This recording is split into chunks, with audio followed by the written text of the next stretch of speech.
Excuse me. This is just a conversation. It's not a regular interview, and you're welcome to ask questions.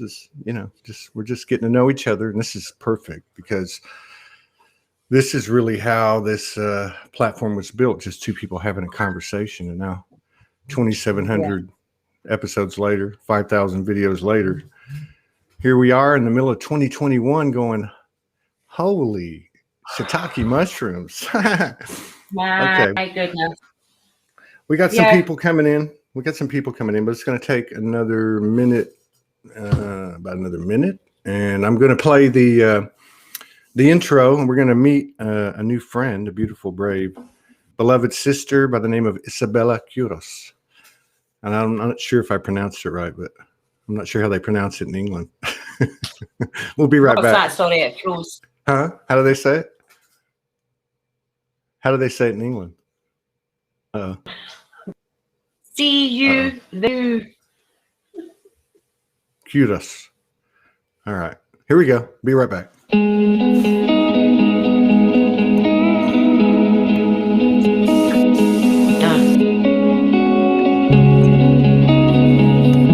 Queiroz. That's how they say it in South Texas, too. I just couldn't remember. Queiroz.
What's happening, everybody? It's good to be here on a Monday. Thank you for your continued love and support and contributions. It allows us to keep doing this every day.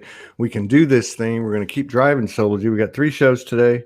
We've got the beautiful Isabella Queiroz and Jeff Walsh, and Darshini Nima Laraha is coming on. So it's going to be a good day. We got a new friend here, Isabella. Can you hear us? I think she might have a bad signal. Yeah, I'm not sure if the signal.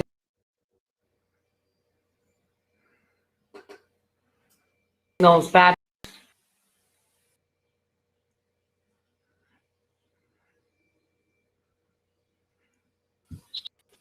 Anytime we have tech difficulties, we always have a great show. Can you hear us? Yeah. I can hear you, but you're breaking up, so I'm not sure if it's your signal or mine. Mine's all green. It doesn't matter.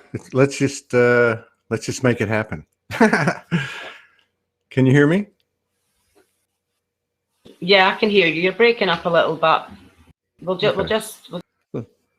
let's give it a shot. So you just have go with. There you go.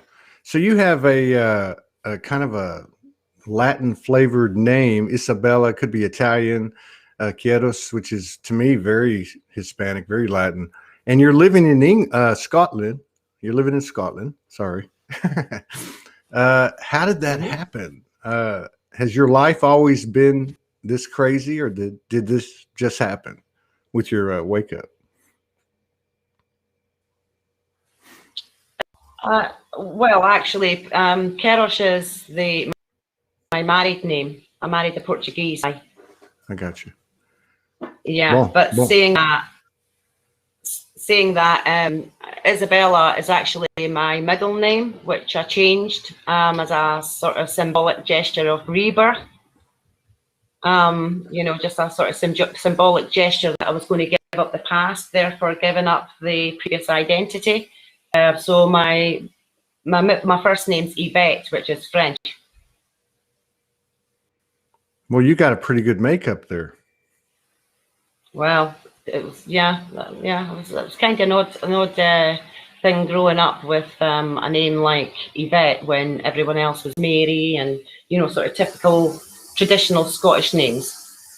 Yeah. Yeah. So is Scotland as mystical as it feels? When you see it on Yes. TV and movies and pictures and just read about the Celtic, the Scottish, all of them. There's just such a deep, organic, very human kind of a soul spirit to the feel of that lineage. What's been your connection with it? What are your comments on that? Well, to be honest, until relatively recently, I didn't like Scotland. All my family, I've got a sort of, we're definitely clans people, even though I've got a French name. I was the only one in the family with a name like that, basically. But didn't really like Scotland. I always felt I was dropped in the wrong place because I'm very much a sort of sunshine. I'm a Leo. I like the sunshine. Scotland was too cold. So to be honest, I didn't really appreciate it until I started to awaken, and obviously my senses started to become a bit more sensitive. And obviously things just started to change for me. I started to appreciate the magical nature of Scotland itself. Yeah, so it's quite new for me, really. I can relate to you on the name thing, being named Todd in 1961 and 75% Mexicans in the community. Yeah. Everybody in the family had a name that could be converted to Spanish except for me. So in terms of, I was telling you before the show that I remember your name and your energy, and particularly like 5-6 years ago. I remember seeing your name early, like within the first 2-3 years when I came online with, like, say, a laptop, which was 2013, mid 2013. So you've been in this community for a while. I mean, you've been out there in these communities, the empath communities, the light worker communities, star seeds, that type of environment for how long? Well, I would say that I really awoke. I was awoken, literally, because, I was actually so asleep, you wouldn't believe it. You wouldn't believe that. I was like deep in density, absolutely, and I didn't know any way other than that. And I was woken up in 2011. It was quite interesting, sort of pre-prepared for about 6 months, getting little signs, angel books appearing, things like that. Things that I had no interest in, because to me, if you couldn't touch it, feel it, see it, I was not interested. But then what happened was I got this awakening, and basically, like it we all do, these guidances come. And obviously I was led eventually at some point to you, to your show. And by that time, I maybe couldn't have really particularly named it, but I knew that I was being guided. And I knew that I had to sort of sit, even though I had no idea what anyone on the show was saying. I just had to sit there in the energy of it and just and feel it, basically feel it, because the mind could not comprehend what was coming out of everyone's mouth. I was like, what are you even talking about? Sorry, what are you talking about? I just thought you're woo-woo. It's lovely. It's nice to sort of jump about and talk like you're a pixie, but what are you even talking about? But I could not stop watching the show. It was like I had to be there. Yeah, that's, I hear from a lot of people kind of the same thing, but you're saying it's kind of the inverse. It's kind of cute. Where they say, like, when they come in, they realize that there's other people like them. That's the ultimate, I guess, revelation. At one point you just go, whoa, this is all real. This is happening.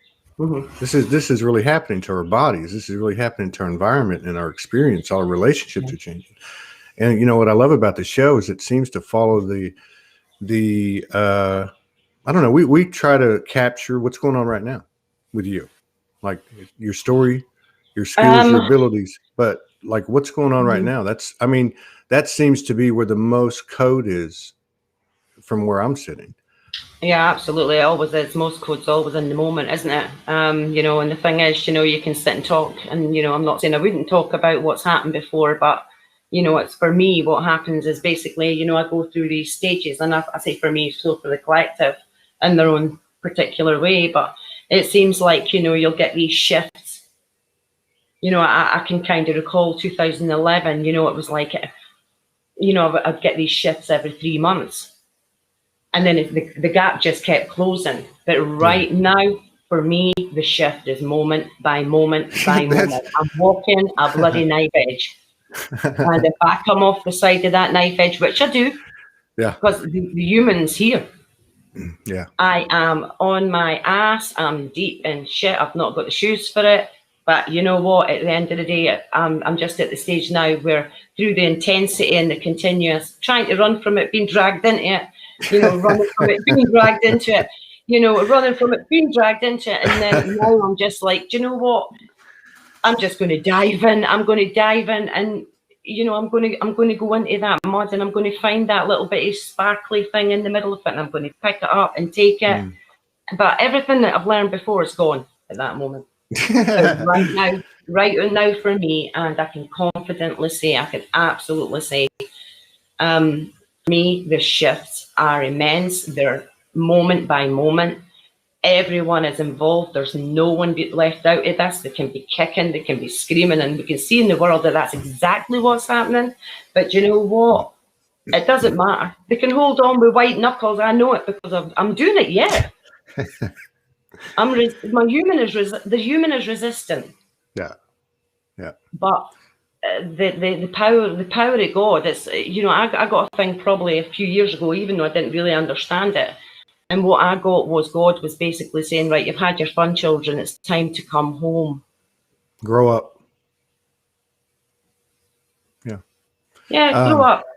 Grow up, but get young again. Yeah. I mean, but yeah, like to me, it's like, I was thinking about this last night. It was like, so the human has been in resistance, and naturally it would be, because it's got a comfort level. Now we're being asked to go into an unknown that we know is going to bring more comfort, but it's hard letting go of the comfort we have because that's all we know. But you have all this information now. You know, it seems like we have all this information. It's attainable, whether we still have work to do on ourselves, and we all do, but we can. We're doing it, and it's a very personal thing, but it's not personal to anyone else. And I think that's what's happening. I'm having a greater and greater reverence for the human hybrid soul every effing day because of the pain, because of the choices of free will aligning with universal will and saying, okay, I'm in with all you multidimensional aspects.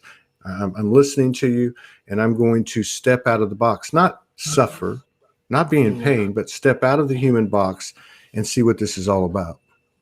Yeah, absolutely. Yeah. And I'll definitely say that I ran from the human, you know, especially when I started to get into the spiritual work. You know, I probably done every spiritual bypass technique in the book, because for me, you know, it's kind of like I became aware of the suffering of the human, not just my own suffering, but, you know, my part of my awakening was, I think it's kind of similar to yours in the point that this whole world of, you know, what I would have classed as conspiracy theory kind of opened up for me. And I literally, and I know it was spirit led, I was to watch this, and I literally watched everything, and I'd seen horror, and I couldn't understand for a long time, why are you watching that? Because I've always been quite a sensitive soul, you know. I'm kind of like Little House on the Prairie. I don't want to watch that rubbish. But for some reason, I spent about 3 months going into that, sitting for hours. I was like, you know, I was horrified. So, but after that, you know, I was kind of traumatized, actually. It kind of traumatized me. But, you know, again, I know it's got a point. But the thing is, I just wanted to escape the human. I had enough of pain. I had enough of this world. I just wanted to get the fuck out of here. You know? So, you know, it was kind of like, you know what, humans know the hero. You know, the human's just like, I want rid of my human as quick as for what I find interesting now. Yeah. And for me, it's been a gradual process, but because of this speeding up, it's like, every day now that there's something new comes in. I can't always speak it at the time, but there's something new comes in. There's a new dimension that comes in within. And what I feel is happening now is I have got such a deep appreciation for the human, because it's kind of like, I know that I'm spirit. I know, right, okay, we're spirit. Okay, we're spirit. We're perfect. We're everything. That's fine.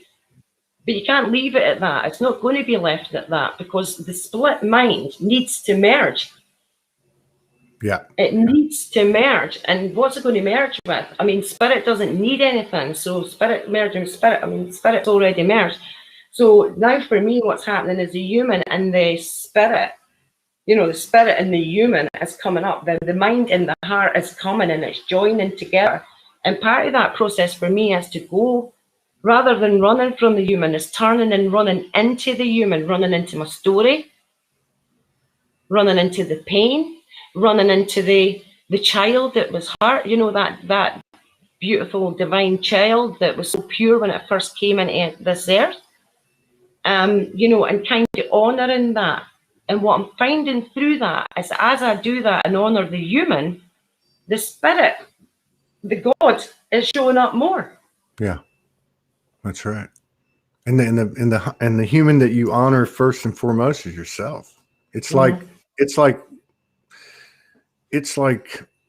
the pure motion of creation. It's like in gratitude.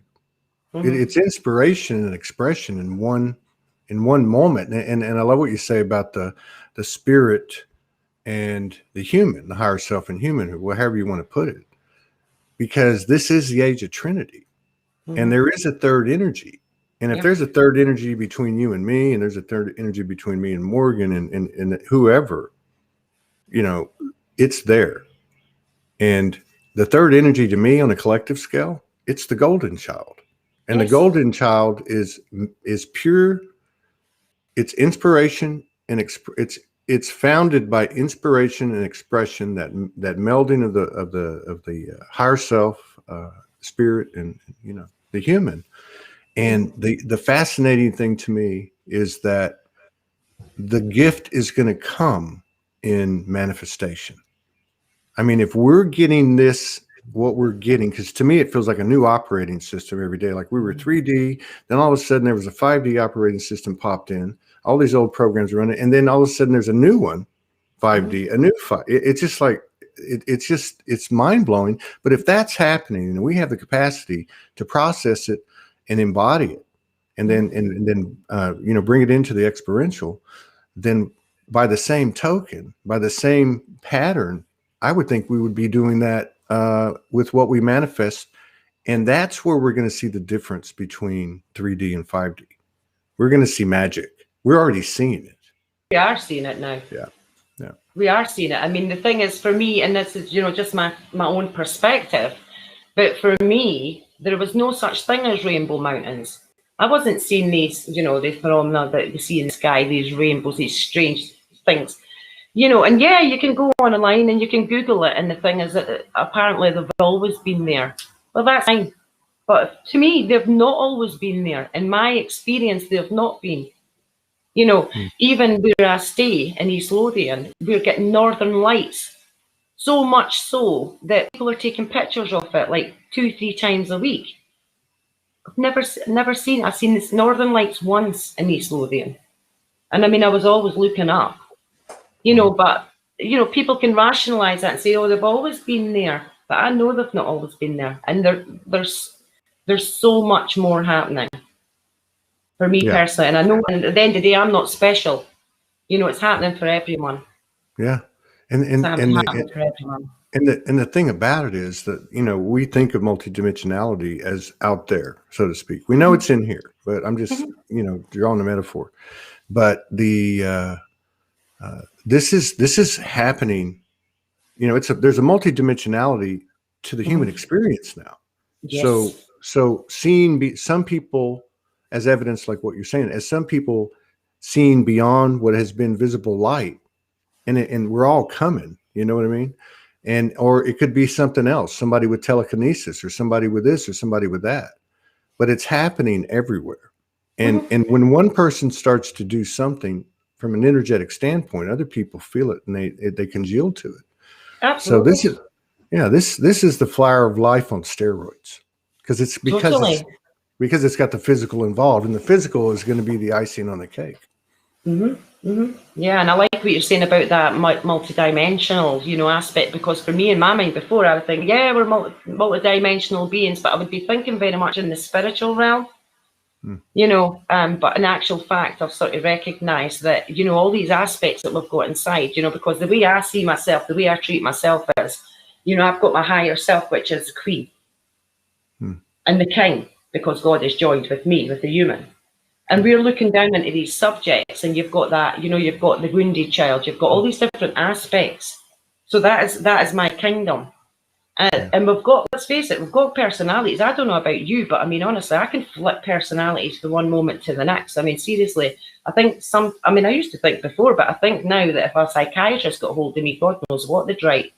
But the thing is, at the end of the day, that is a multidimensional personality. That's right. That because it's been so wounded and distorted, then it's not, it hasn't been valued. But now, as you say, we're starting to see the value of that as we're willing to go into the aspects and say, right, okay, what's beneath that mud? What's beneath that wound? And and I think another thing that's going to happen, that is happening. I'm not going to say we're going to do this anymore. As Morgan told me, we are doing this. We are doing this. We are doing this. Yeah. But I think one of the things that we are coming to recognize more and more every day is that this is everything that the universe does is an equal energy exchange. And so the universe, you could look at it this way.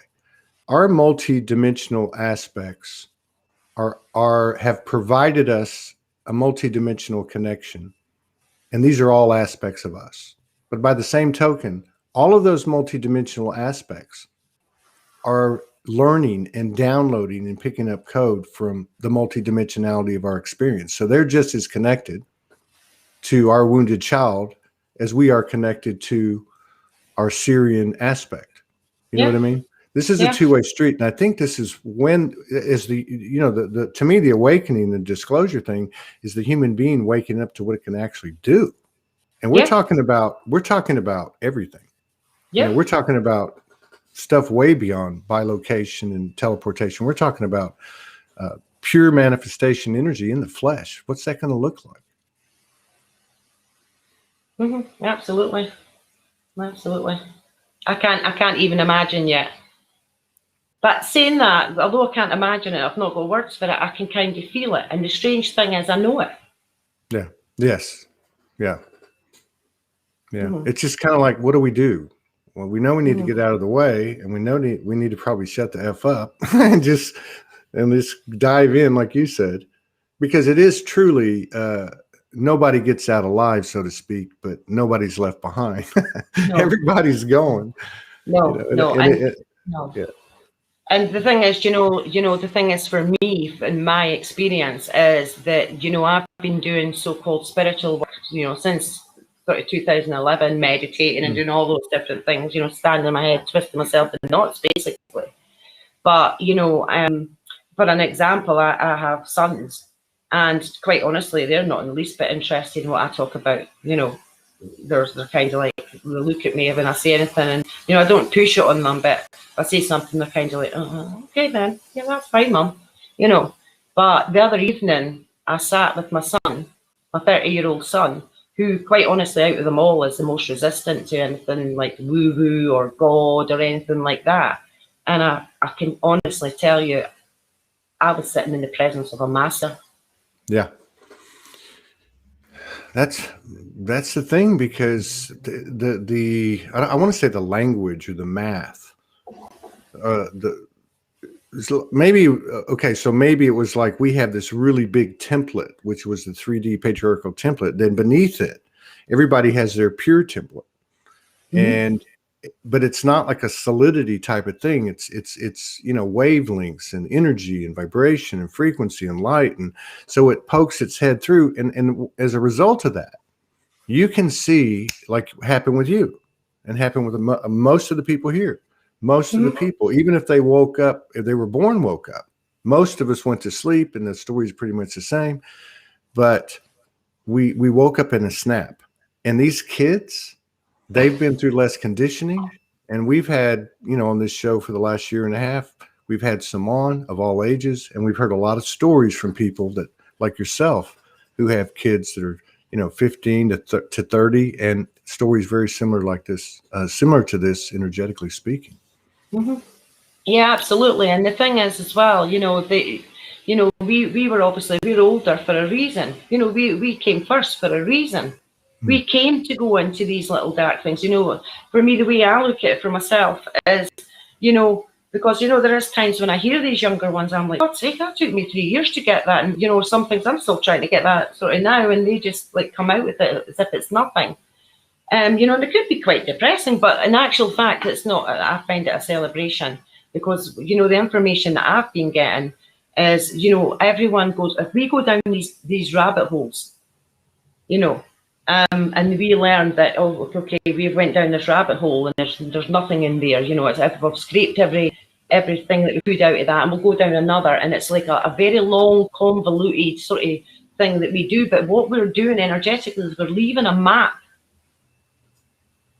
And because we've got a shared mind, then obviously these younger ones, these fresher ones, the ones that come in not as much density in the first place, then what they are doing is they've already got the map, so they don't need to go through all the mud. And I'm not saying they won't go through whatever they're going through, but the thing, because we're all helping each other, but we'll have saved them.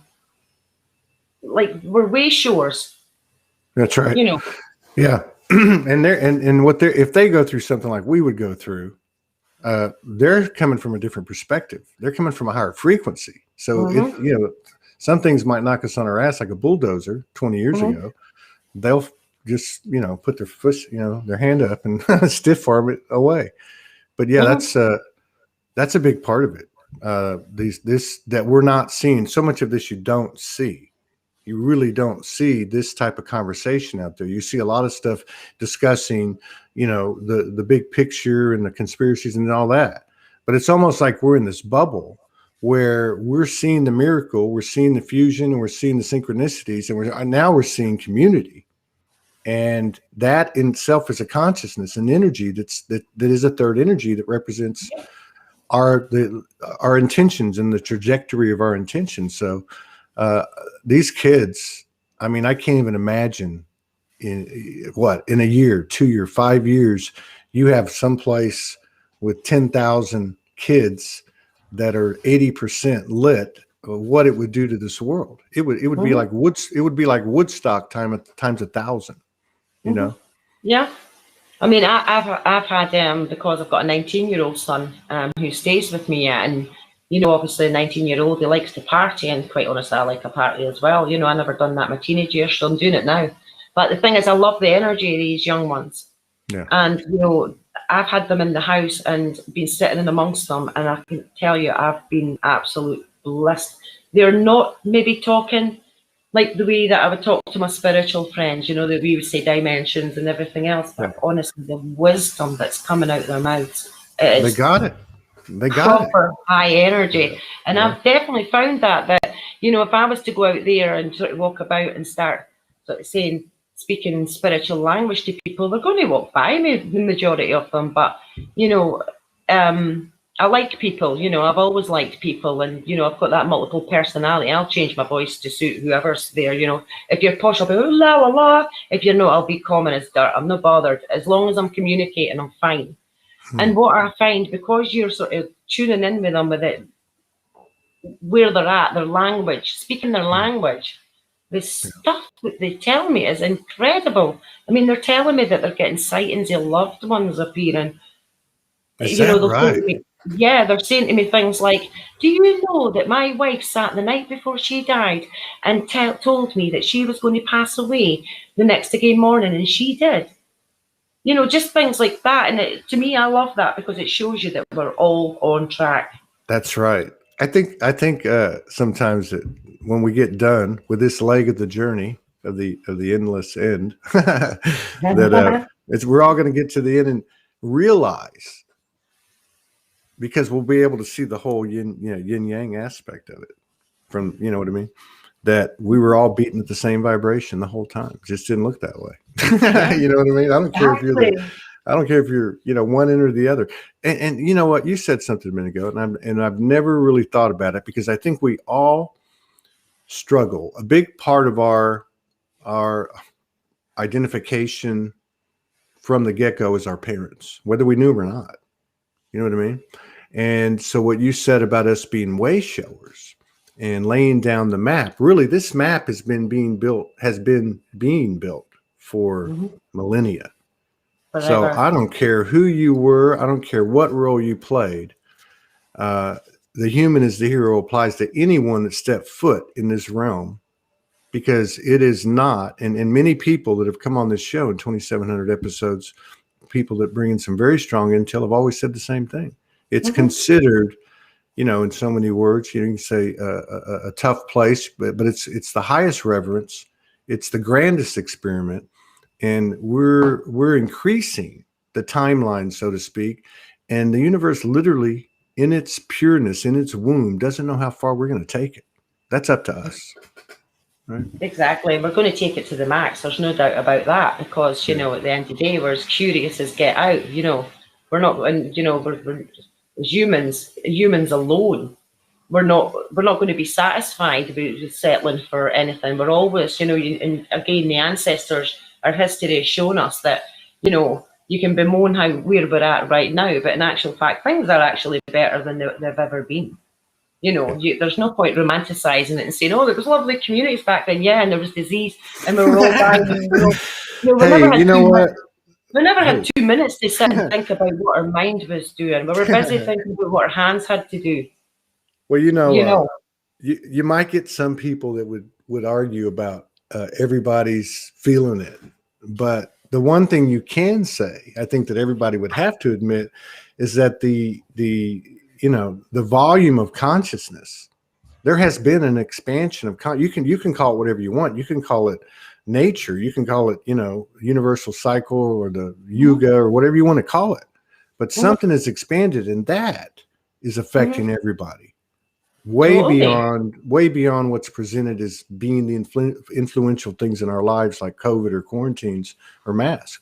This is a personal thing that's getting more personal by the day, and I think that's for everybody. It is for everyone. It is, and I mean this coronavirus. I mean, that in itself is a huge acceleration. I mean, that is a huge acceleration. I got some information before I even knew what that was, actually. And what I was told was, it's not sent to destroy us, it's sent to assist us. Because the simple fact of the matter is, obviously there is an easier way. We could have chosen an easier way, but if we wanted an easier way, we would have had an easier way. That's the way I see it. And we don't. So we can also the human has a tendency to become complacent.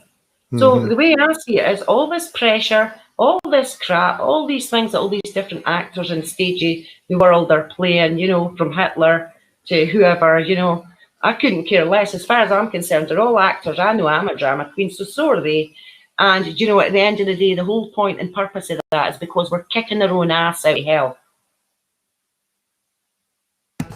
That's right. We need the resistance. Look, made in the image doesn't just mean fluffy, love, and light. Made in the image means God has balls. Made in the image means the mother goddess, when there was only one, and she decided to replicate herself with full unconditional love, no limitations or control, nothing. That's faith. That's faith. That's pure creation energy. And I think that's how this whole thing started.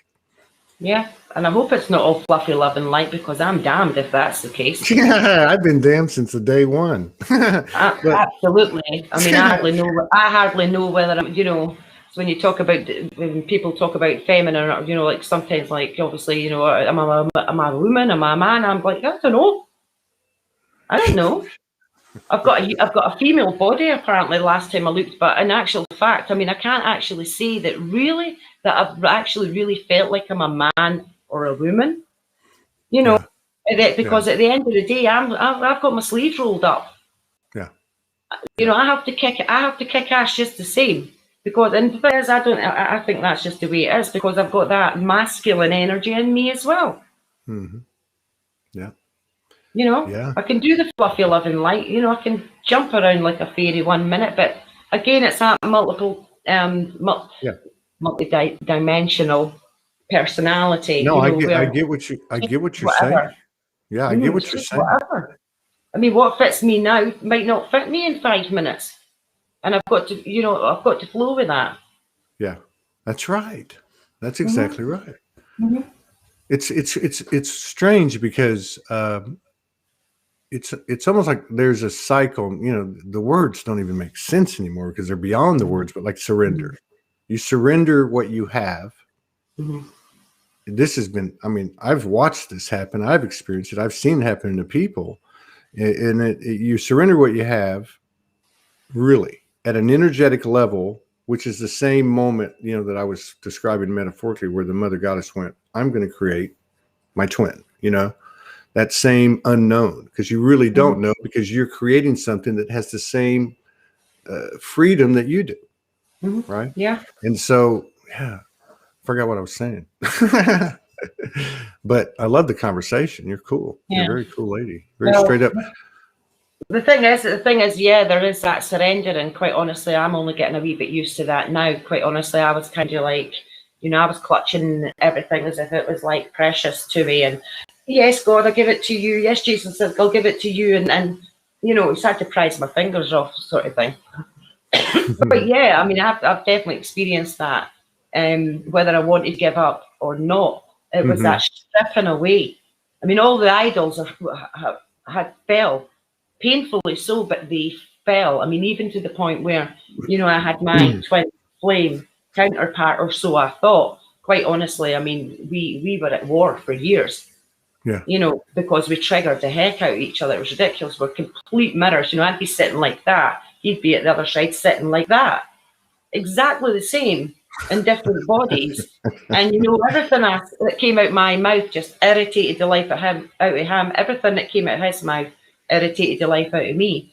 And it just really got to the point where it was just like, even during the spiritual stuff, we tried to sort of merge things. We tried to rush things on. We used to watch you and listen to you about you and Morgan and go, oh, that's a good idea. How do we do that?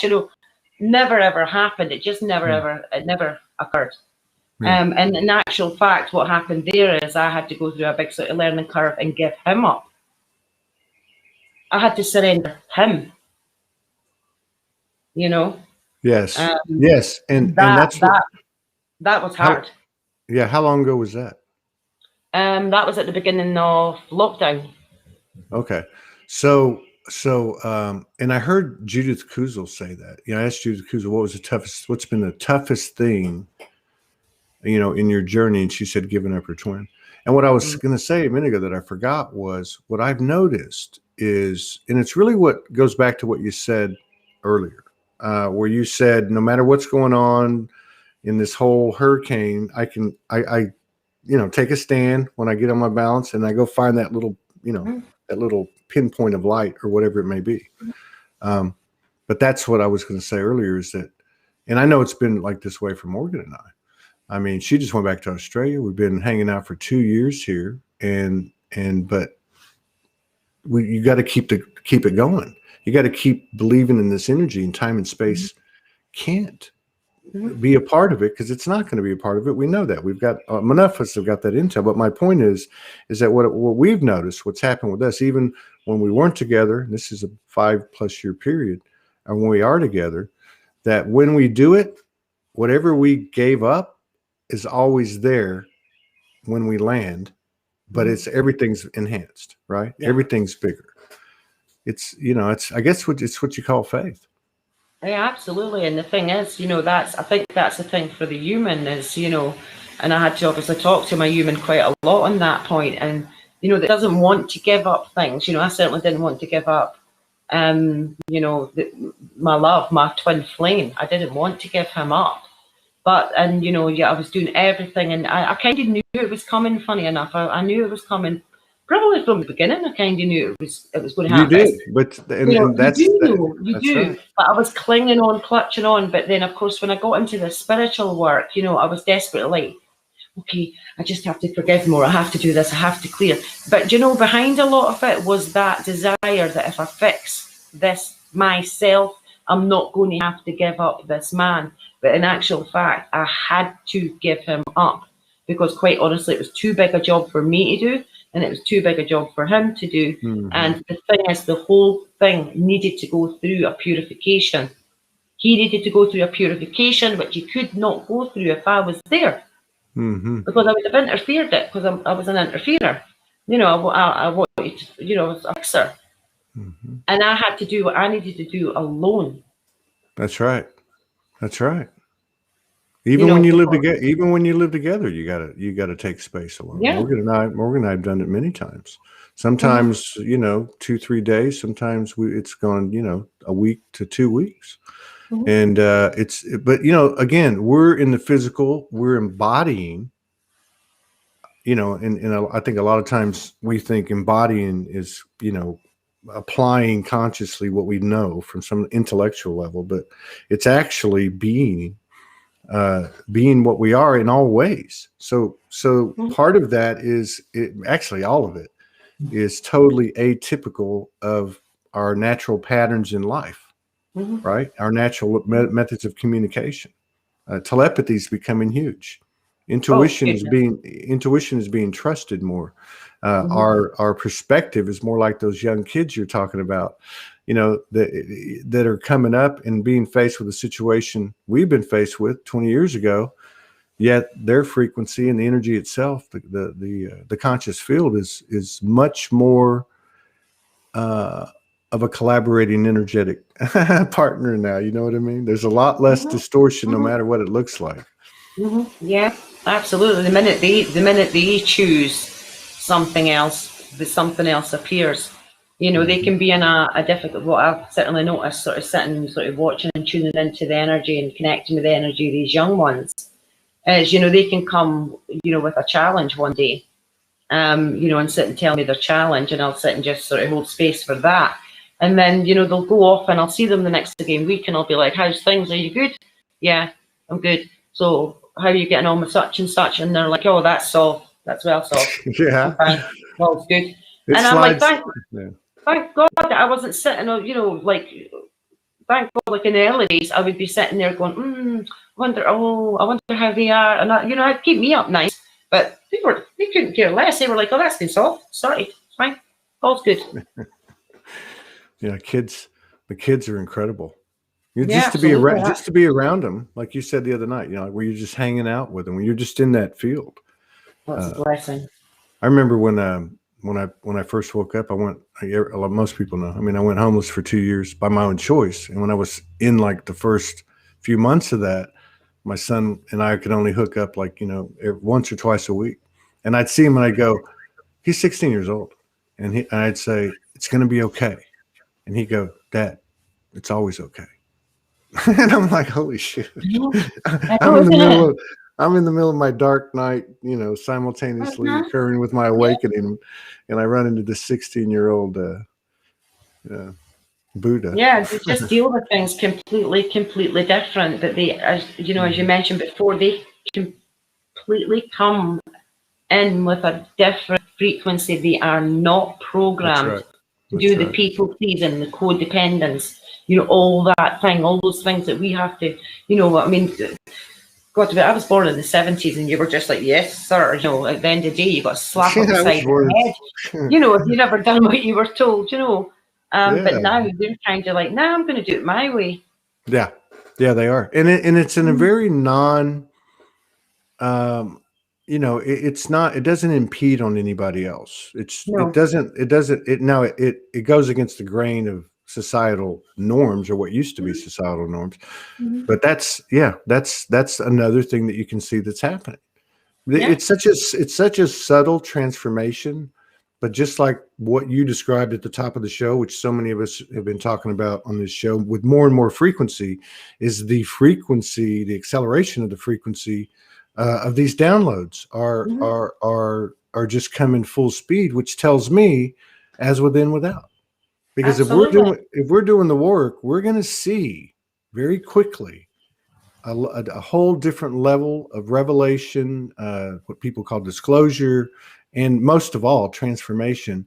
That at the core is that relationship with self, which is the relationship with the universe. Yeah, yeah.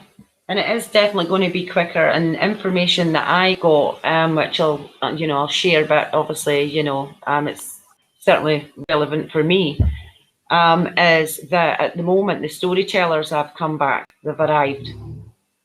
And that's basically what the information I got for that is, we're at this, when the storytellers have arrived, is an indication that we are really, really, really doing so well. Because at the end of this story, we tell stories and we share stories. So for me, I've been getting guided into the human story, something, to be honest, I wasn't interested in. But I've been guided into looking at the stories and to write the story. Wow. And I was guided, since that information, I was guided to information. And apparently, that when you tell your story, as long as you're connected with the emotions as you're telling it, it doesn't matter what your story is. We've all got different stories. It could be, it's like trauma, whatever, anything's on the board, because it's your story. When you tell your story, as you're connecting to the emotions, and you do it in the presence of someone who can hold presence, then what happens is basically our brain reintegrates. We also integrate it. So it's basically like the two hemispheres of the brain become like that. The neural networks cross and join. And it also joins the top part of the brain with the deep part. So as above, so as below. And it actually reintegrates them, because let's face it, we've all lived a life of trauma. Being born was a big trauma, even if nothing else happened. But we've all lived a life of trauma. So being able to do that, sharing that is, I can just imagine how healing that would be. To be able to share your story and say, this is my story. And the thing is, for one thing, that would bust right through shame. Because that's a disclosure, that's a willingness to say, this is what I have experienced. Yeah, that's right. I mean, this platform that's really the gist of it. When you get right down to it, I think we talked about this at the beginning, but yeah, I mean, it's somebody asked, what do you mean when you say doing the work? And somebody asked that the other day, and I didn't. But I mean, I think that's a good question. I have two questions for you. But let's come back to the doing the work thing, because that might take a little bit, because we can talk about shadow work, 0 pointing, and but ultimately it's self-responsibility, where, in my opinion, where you face everything like you talked about at the beginning. Yeah. But I wanted to ask you just a confirmation or expansion on what you said, then also just something on a little bit more personal level. It's not personal, but that's so right. Like you talk about the storytellers, and I kind of get the idea. At first I thought, wow, that sounds really, it resonated with 100%. But my conception right away was a little bit different. And then I started to understand, I think this is what you were saying, and please explain it fully, that we're all the storytellers, that we're all starting to tell our stories. And this is providing us, however you want to put it, I say the highest opportunity for code exchange, transformation. You describe it really cool. Is that what you were talking about? Or was it like an age or a new epic or a new threshold we just crossed? And then also I was curious to know, like, does your connection with the universe have certain faces? Is there certain essences that you work with? And I particularly wanted to ask you about ETs, the star family. But anyway, that was a lot to take in, if you need me to remind you. Right, okay, I probably will. It's quite interesting that my initials when I was growing up was ET. You can actually imagine growing up, going to high school in the 80s with a name like, with initials ET. I hated that film, but actually when I did sit and watch it. I liked the bit when they said they wanted to go home, because I think we all resonate with wanting to go home. No wonder. But yeah, I would say, you know, like before now, you know, I probably would have put quite a lot of stock on saying, yeah, you know, maybe I'm connected with this one, that one, the next one. But in actual fact, at the end of the day, we are all connected in the same way with the same law. True. But True. you know, some ones will resonate more with True. each of us. But you know, to answer your question, yeah, the Lyrans, the Lyrans, I'm definitely connected to them, and when they come through, they mean bloody business. They just don't, you know, they're not softly pussy cats, you know. Yeah. I've had a lot of experiences actually with our Star Brothers. Oh, you have? Yeah, it was them that actually sort of initiated prepared me really for the awakening, for wakening up. So was it occurring in dimension, dream state, third eye, or was it any you know, apparitions, any type of visible things that happened or that stand out, or was it all of the above? Well, it's maybe close to all of the above. Initially, what happened was I started to actually see light ships. And to be honest, that kind of freaked me out. I was kind of frightened by that, because I knew it wasn't like just moving stars or anything, because we had this, like, I stayed in a place called North Berwick, really beautiful place, and it's got like an extinct volcano, so it's like a sort of hill. And, you know, I'd be sitting in my bedroom and suddenly my head would turn almost as if by itself. And I would be looking out the window and there'd be these starships and they would literally be doing movements up and down the side of the mountain.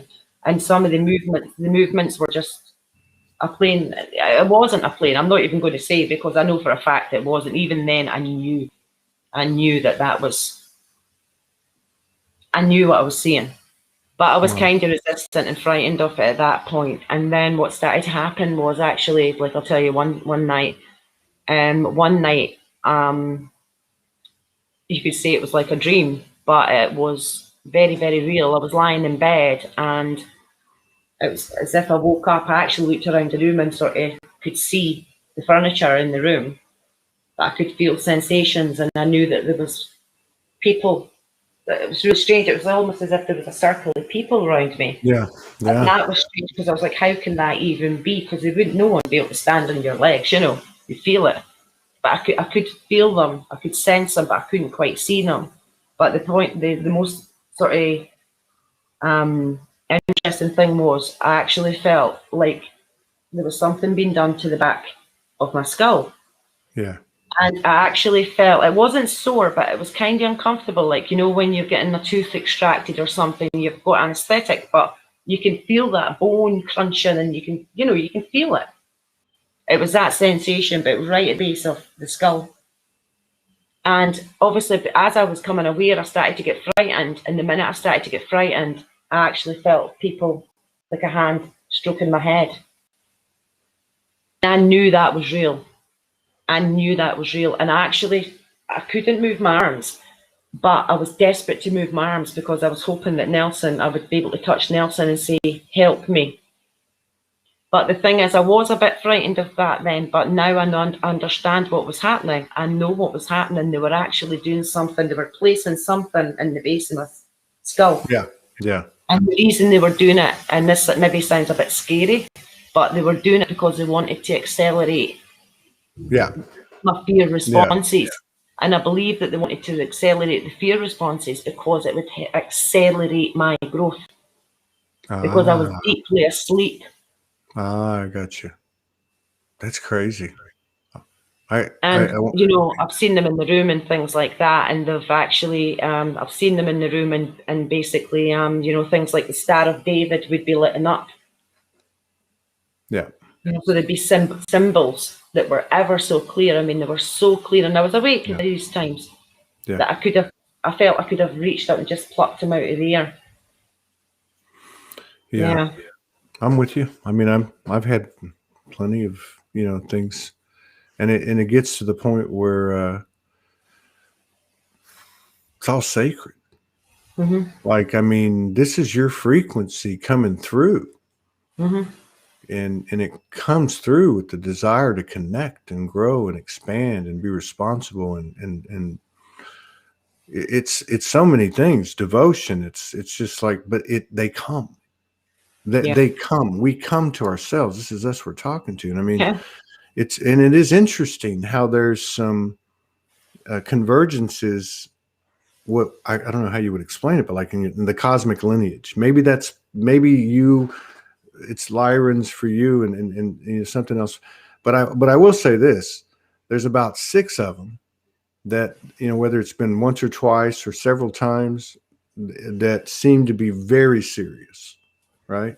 Like they're cool and they're unconditional love. No, don't get me wrong, they're incredible. Mm-hmm. It's incredible. But that would be like the Lyrans, the Syrians, Andromedans, Arcturians, dragons, Oh and yeah. and I would say I can't remember the other one, but I got a full dose for the first time the other night. Now my wife is like just reeks of Pleiadian and everything else. Don't get me wrong, but they were kind of the ones that brought her to the party, I think 20 years ago. But I was introduced to them the other night, the night of the day that she left. They came in. It was like her team merging with my team. But I felt the energy, and to me, the Pleiadian energy, that energy was different. That was very feminine. It was very Mother Goddess. It was very like, you know, and yeah, there's a lot of Kali energy in there too if you get out of line. Yes, Right. I had a visit. Yeah, I've had a visit from her. Have you? Yeah, it was I'm quite all, interesting. Quite interesting actually, because I never knew nothing about. You know, I wouldn't say that I'm like an educated person. You know, I'm not.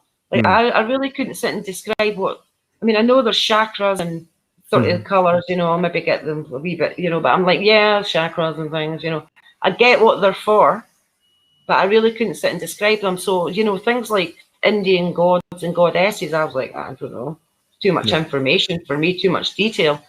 But it was interesting actually because it was one evening, this was after I separated from my twin flame, Mm. as I was lying there no, it wasn't that, sorry, till I go back a bit.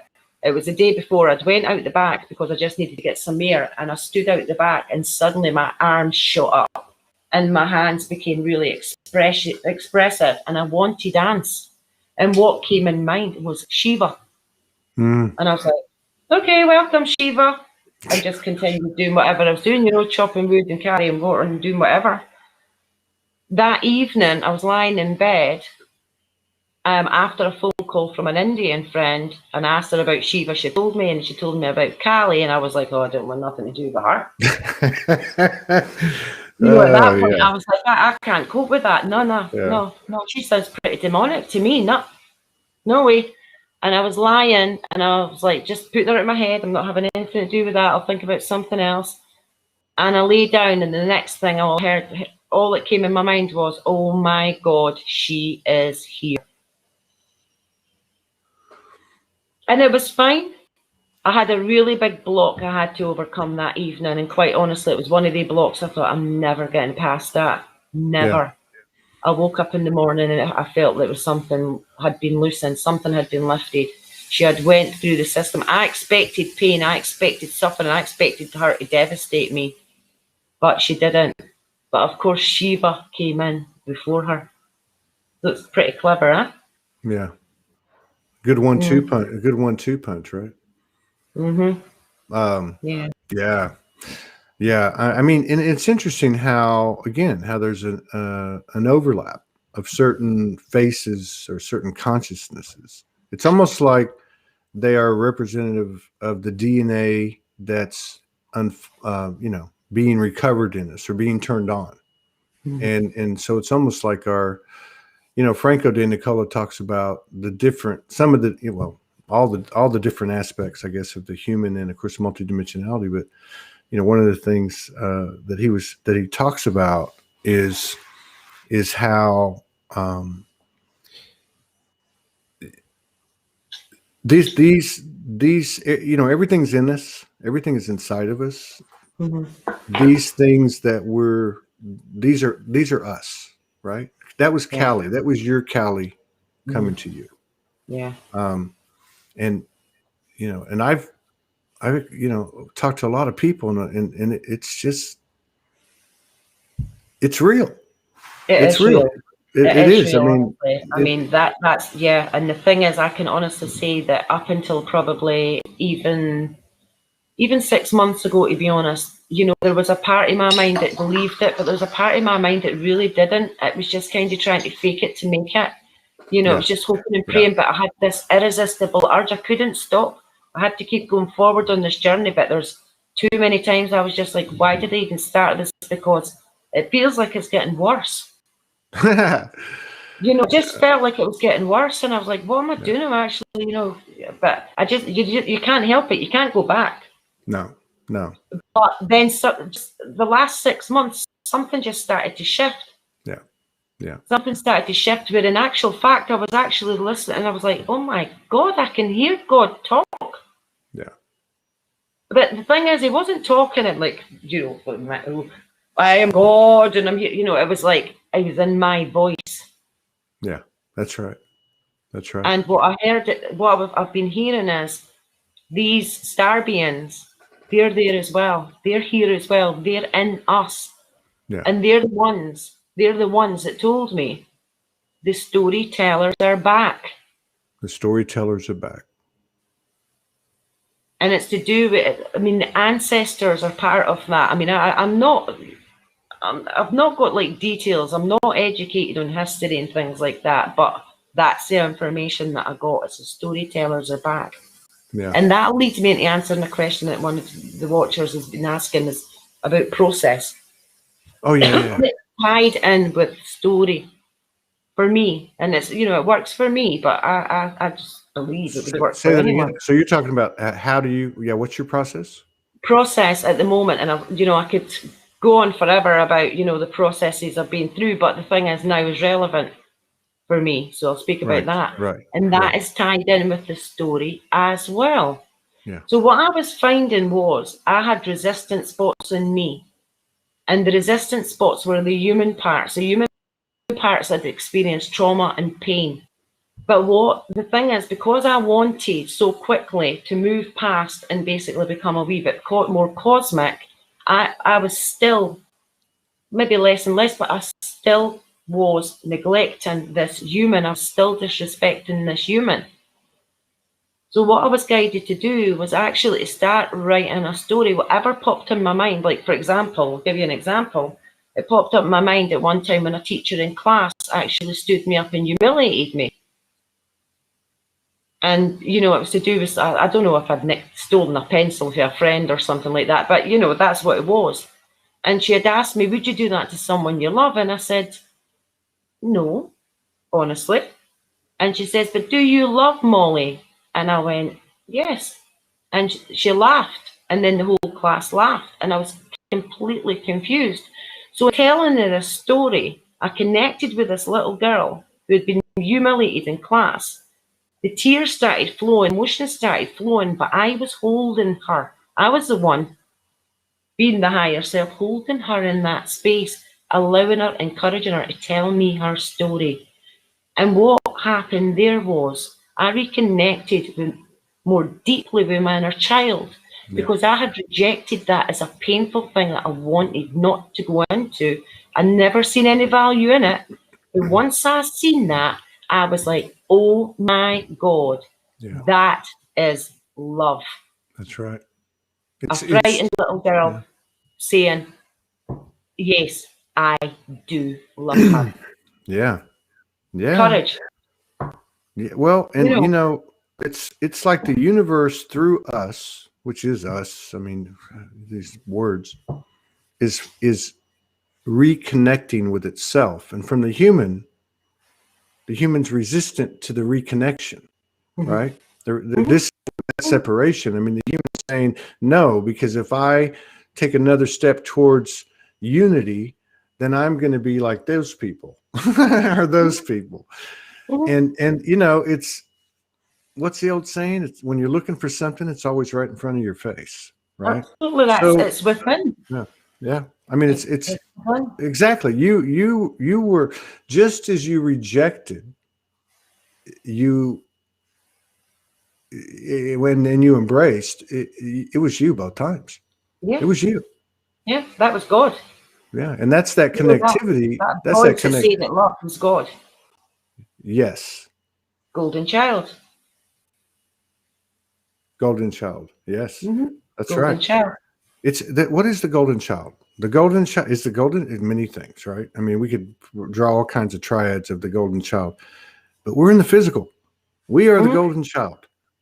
We are the golden child. So we are made in the image of that mother goddess and father God, so to speak, right? And we're in the physical. Well, if mother goddess or father God was in a body, what do you think they could do? The only thing that we have not that they do is they or them and we or us, so to speak. We're learning. We're coming back, like you said, coming back. We're coming back home, right? Or you said grow up, coming back home. Yeah. Not grow up, but like you know your way. You got what you need, and Yeah. you know. Yeah, and the thing is, this child within us that has been traumatized, and that we has been like doubly traumatized. And I can say this from my point of view. I mean, you know, this is my story. Is the fact that my child wasn't only traumatized, but I then internalized that trauma, and then I started to traumatize her by neglecting her, by abusing her, by allowing that critical voice just to run, by believing in that. Yeah. And avoiding looking at her pain, and avoiding sort of going in there and saying, what is it I can do for you, honey? You know, the same as you would with for any other child. And for me, it's so important as well on the point as you're saying about manifesting things. We cannot imagine maybe sitting today what we will do with that power when it arrives. But the time that, you know, when our imagination that's been hijacked, and it was meant to be hijacked because that was a whole experiment. When that imagination has been freed up, can you even imagine what we will imagine? That's it. That's the whole point. Like you know, our imagination's been running, but it's just been there's been lines or walls created that aren't even there. But because we've been told they were there, so these are coming down. And I think they're coming. I think it's coming down in a way that we're not even really aware of. We're coming into awareness of it because it's happening in, let's just say, non-linear ways, right? It's happening in this space. You know, it's the invisible push, and then you're starting to see the physical manifestation of it. You know, we did we did a show last night, Morgan and I. You know, just to kind of talk with everybody. It was pretty cool. And I saw this comment because we were both talking about the things that led up and what was happening, just everything in general, and correlating it to our own experience. And somebody put up a comment, and this is about energy. And just keep this in mind, right? That they said, so Todd, you're stepping into this divine masculine frequency or whatever, fully stepping in. And Morgan is taking care of her needs. And then the lady said, this is exactly what's happening. So it's not about Todd and Morgan. This is exactly what's happening in the collective. And it made so much sense to me because I think it was very obvious for a long, long time that the feminine landed and expanded. Right. And then, like you were saying earlier about the kids, like then the masculine started to come on board, and I'm talking the energy in all of us. And it didn't take as long because that feminine energy had already turned the tsunami back, and you know what I mean? And so I thought, well, maybe to me, it just resonated. Like so that masculine energy without is starting the true masculine. It's one thing to see the feminine come out, right? And then we got used to it. But to see that energy, and then this whole thing about, when somebody said, are you a man or a woman thing, you're right. What's applying to everybody? Take care of yourself. To thine own self be true. That's how this thing operates. You're praising the universe when you do that with yourself. And this isn't fluffy love. This isn't fluffy love and light. This is warts and all. No, it What is it? isn't. The thing is, you don't volunteer to come, you don't volunteer to come and separate from source, forget completely who you are, and then walk through hell, and then just, suddenly wake up and get to, and I tried that, don't get me wrong, but get Yeah, to it like doesn't jump out work. of magical bloody unicorns. It's not going to happen that way. And the thing is, it's good to be kind of give yourself a reality check, and say, do you know what? It's okay to go slow, and it's okay to go at my pace. And it's actually really okay to be imperfect and focus on the progress. Just any bit of progress is good. But the thing is, everyone's going to get there. I know myself that I did spend a lot of time judging myself, and comparing Yeah. my own progress. When I first started watching your show, I was totally like, I don't even know what they're talking about. But I really wanted to be a part of that energy. But the Yeah. way that translated for me is I'm not going to be a part of that energy because I don't know these words. I don't know these techniques, and things don't seem to be happening for me as it is for people. Until I got to a point, I was like, do you know what? Everyone's doing it their own way, and my That's way is right. just going to have to be. And the more I try and force it, the slower it's going to go. Yeah, So that's right. just, That's right. I mean, I spent most of my time just like lying about, crying, and Yeah. walling about in the middle of hell. Yeah. Shadow work, I think we would call it, wouldn't we? Yeah. But Shadow work, zero my point. thing was I was irresistibly drawn into the darkness. Yeah. Never mind jumping about in magical unicorns. Well, we've all, and here's the other thing. We've all had those moments. Get me the hell out of here. But man, we've come this far. Look, number one, we know we're infinite. And this isn't a human ego. This is all of us going, you know what? We know it's innate. Mm-hmm. And so let's make it good. We didn't come this far to quit now. let's raise a little hell. Let's show the world that nothing raises hell like the light. Yeah, it's That's what all I want to do. it's all Yeah. worthwhile, isn't it? It really is all worthwhile. And just you were saying about the divine masculine. Actually, I got something from Spirit the other night from sort of a bit of information. And what it was is I actually seen, and obviously we're using the masculine body as an example, and basically I seen legions of men. I mean, Wow. there was maybe like 12 or 15 sort of, side by side, but So the stretch as far as the eye could see. And the information I got on top of that was that the divine masculine is passing now yeah. through the light. Yeah. Yes. And it connects as well with the masculine, with the fathers, with the fathers, the human fathers, the father wound that it's going through a final purification and healing. Yeah. Because let's face it, our connection with God being, we always tend to think, the majority of people, think of God as male, whether we like it or not. Right. But the thing is, our connection with God, obviously, a lot of it's been based on our human perception. And our human perception of God is obviously tied in to our perception of our parents because they were our gods when we That's were right. born. That's exactly what my wife tells her clients. I've heard her tell them many times. Mhm. Your mother's mother universe, your father's father God. Yeah. All these,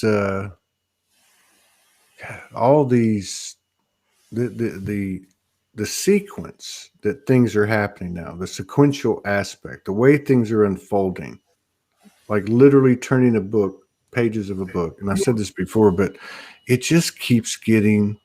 It's like there's a cohesion. There's a symmetry occurring, right? Almost like you can almost see the energy, let's say, of your heart center that expands in front of you. And it is really just what you were calling the imagination going, oh yeah, that shit's real. I remember now. I mean, it's a good time to be alive.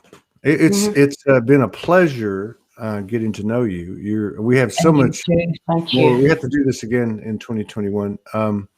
So Are you online? Do you have?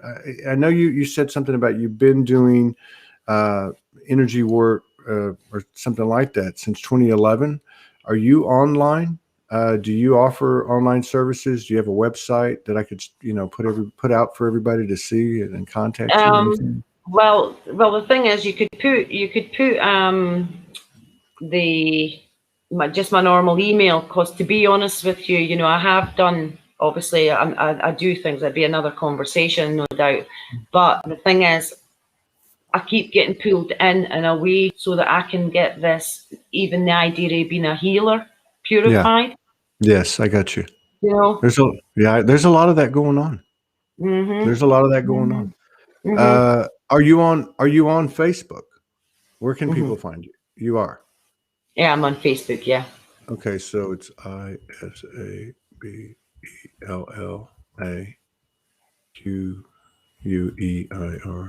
right? QUEIROZ, right? Queiroz. Queiroz. Queiroz. Oh, Queiroz. Queiroz. Queiroz. What is Aye. that? Queiroz. Oh, aye. That's Scottish. Queiroz. Oh, aye. Scottish Mexican. Aye. Scottish Mexican. Yeah. Boom. Yeah. It's and the other thing too, God, we have to get together again. But the other thing too is like every day is it's like you said earlier, everything, and I think that's something that you're starting to see too, is that people that have been in this game a long time, I don't say people so much as energy or beliefs patterns or programs or templates. There's so much stuff falling away. So much stuff that got us to this point is falling away. So you wake up the next day and you literally are a baby again. Exactly. Yeah. That is the thing. It's just more. You have times of such knowing and clarity, and it's just like everything, all these jigsaw pieces that were floating about in the air just suddenly go tick, tick, click, click, click, click, and you're like, oh, yes. Yeah. And you know it. The thing is, when you see it, it's not like, oh, that's new. You know it, but you had forgotten it. And then you're bouncing about doing what you're thinking, right, maybe this is a good time for me to, start manifesting unicorns to ride. And then the next again day, well, for me anyway, the next again day, I can be like, ordinary. Yeah. Ordinary. That's right. Where'd everybody go? Where'd everybody go? Yeah. Because I'm playing, maybe I've went into being a victim again for a moment, and I have to just. But the thing is, I don't avoid that. I don't beat myself up for being that victim. Right. I go in there and I'm like, right, okay, what is it? What's going on? Yeah, that's right. So it's we got to give ourselves some credit. Give ourselves some credit. Give everybody else credit. That's why I was thinking about the mom, the mother, and the father earlier, way earlier, was that hey, we laid the map, we refined the map for the ones behind us, but these people before us did the same thing. You could say they were, you know what I mean? I mean, this was work. the whole trip was work, right? Absolutely. All right. I'll see you when I see you next time we collaborate. It's been a pleasure meeting you. Thank you for coming in and honoring us with your presence and sharing space with us today. You're very welcome. Thank you. It was a very sacred, conscious conversation, and I really appreciate it and appreciate everybody popping in. We'll be back in 36 minutes. Yeah. You take care. Thank you. Bye. Bye-bye. Bye.